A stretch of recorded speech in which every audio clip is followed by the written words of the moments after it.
قربانی کرتے وقت کون سی دعا پڑھنی چاہیے اور قربانی کرنے کا طریقہ کیا ہے؟ تو اس کے بارے میں مختصراً آپ کو بتا دیتا ہوں۔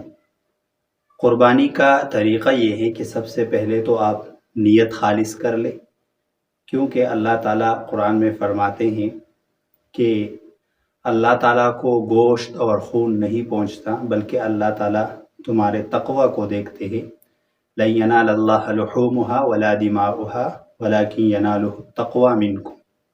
تو سب سے پہلے نیت خالص کر لے کہ میں یہ قربانی اللہ تعالیٰ کی رضا کے لیے کر رہا ہوں۔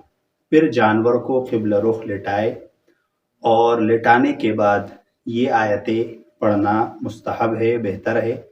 اگر یاد ہو تو یہ آیتیں پڑھ لے: انی وجہت وجہی للذی فطر السماوات والارض حنیفا وما انا من المشرکین ان صلاتی ونسکی ومحیای ومماتی للہ رب العالمین۔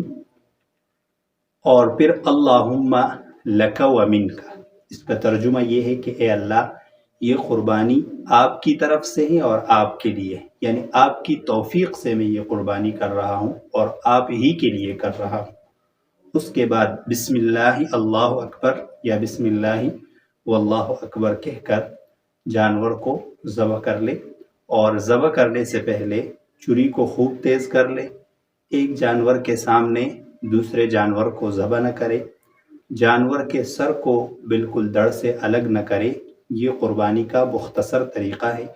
آپ اس پر عمل کریں تو انشاءاللہ اللہ تعالیٰ آپ کی قربانی قبول کریں گے، اور آپ کو اس کا اجر اور ثواب بہت زیادہ ملے گا۔